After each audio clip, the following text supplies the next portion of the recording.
जब मैं अकेले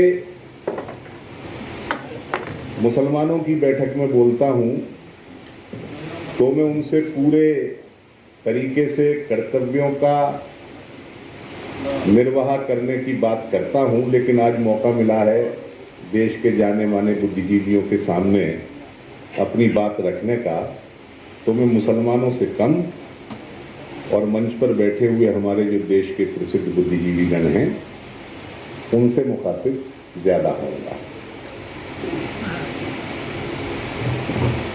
हमारे संविधान में जिस प्रकार मूल अधिकारों का चैप्टर है, उसी प्रकार संविधान के अंदर मूल कर्तव्यों का भी चैप्टर है।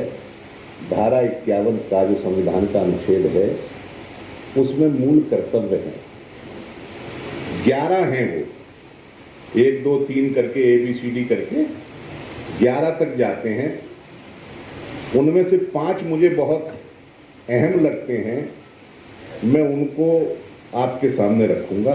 उस पर गौर करें कि इन कर्तव्यों का उल्लंघन किस जगह से हो रहा है या कौन इनका अनुसरण नहीं कर रहा है। संविधान का पालन का 51 का जो पहला का है, ए, संविधान का पालन करे और उसके आदर्शों, संस्थाओं, राष्ट्रध्वज या राष्ट्रगान का आदर करे। ये पहला कर्तव्य है भारत के किसी नागरिक का या किसी संस्था का या किसी भी तंजीम का जो भारत के अंदर है। अब संविधान का पालन कौन नहीं करता है, ये सवालिया निशान है बुद्धिजीवियों के सामने, एक्टिविस्टों के सामने, नेताओं के सामने, कि उनको किसी जगह पर बेनकाब किया जाना चाहिए या नहीं किया जाना चाहिए। स्वतंत्रता के लिए हमारे राष्ट्रीय आंदोलन को प्रेरित करने वाले उच्च आदर्शों को हृदय में संजोए रखे और उनका पालन करे। तो कौन से ऐसे आदर्श थे जिन्होंने स्वतंत्रता आंदोलन को प्रेरित किया? मेरे हिसाब से और आपके हिसाब से सबसे बड़ा जो आदर्श था स्वतंत्रता के आंदोलन में जो विकसित हुआ वो था, और जो हमारे भारतीय संस्कृति का भी हिस्सा रहा है, धर्मनिरपेक्षता का आदर्श। आज उसके सामने चुनौती है या नहीं है, और चुनौती है तो वो कहां से है, इस बात पर हमें गौर करना चाहिए।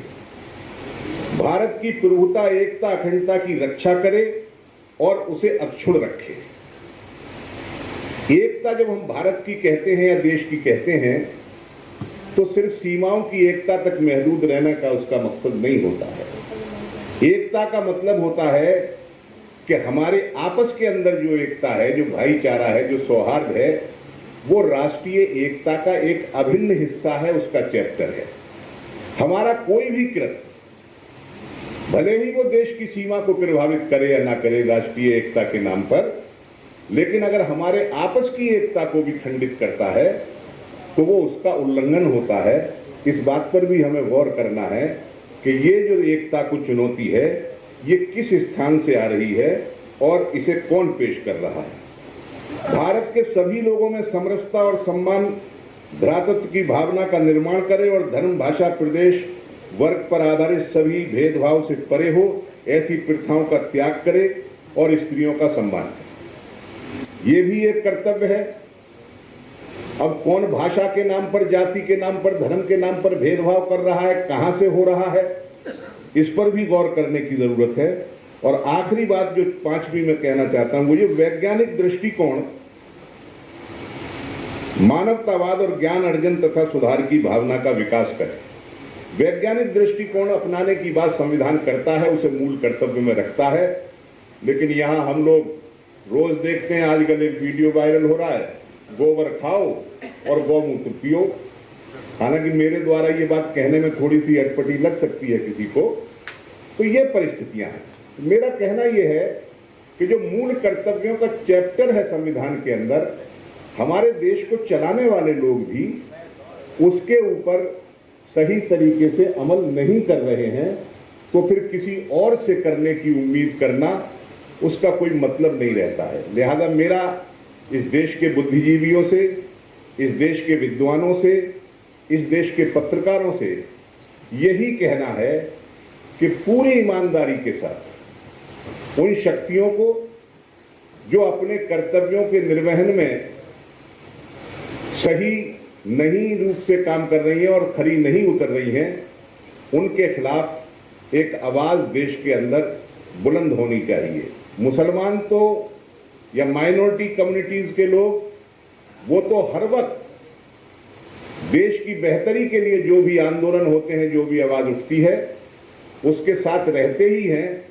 लेकिन पिछले कुछ वर्षों से मुझे ये कहने में कोई हिचकिचाहट नहीं है कि बहुसंख्यक समुदाय के अंदर जो धर्मनिरपेक्ष ताकतें होती थीं, जो बहुत वोकल होती थीं, उनकी संख्या बहुत कम भी हो गई है और जो बची खुची हैं उनमें से अधिकांश लोग मौन भी हो गए हैं।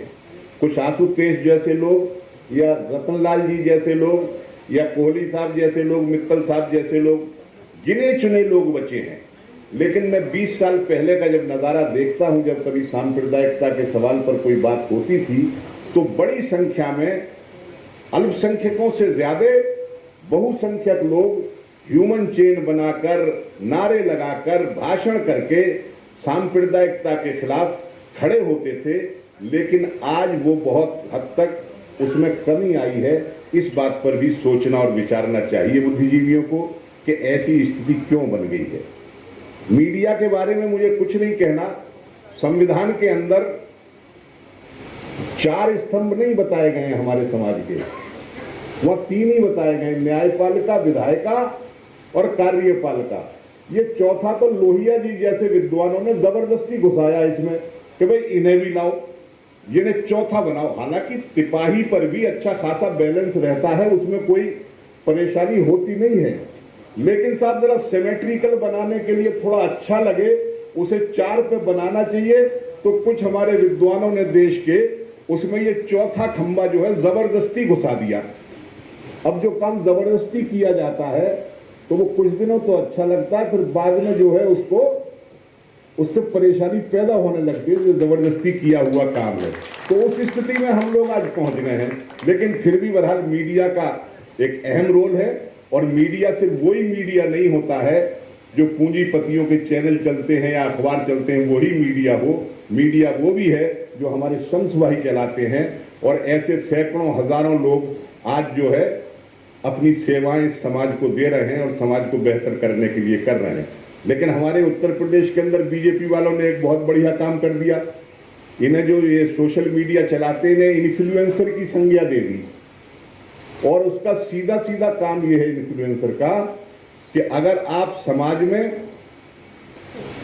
कुछ कायदे की बात कहोगे तो आपको सजा हो जाएगी, और अगर योगी जी का और मोदी जी का गुणगान करोगे तो आपको 70,000 रुपए से लेकर के 2 लाख रुपए महीना तक की आमदनी हो जाएगी। तो अब पता नहीं कितने इन्फ्लुएंसर जो हैं वो अपने सही रास्ते पर बाकी रहेंगे और कितने इन्फ्लुएंसर वहां दरख्वास्तें लगाएंगे जाकर के साहब हम मोदी जी का, योगी जी का गुणगान करेंगे। ये चंद बातें मुझे आपसे कहनी थी और जो बातें मैंने कर्तव्यों के बारे में कही है, मैं समझता हूं इस महफिल के अंदर जितने भी लोग हैं वो अपने कर्तव्यों से वाकिफ हैं और अपने कर्तव्यों को सही तरीके से उनका निर्वहन भी कर रहे हैं। मेरा कहना सिर्फ बुद्धिजीवी साथियों से है कि आप कोई ऐसा रास्ता दिखाइए जिसमें इस देश का सौहार्द बचा रहे, ये देश बचा रहे, देश की एकता बची रहे। बहुत बहुत धन्यवाद।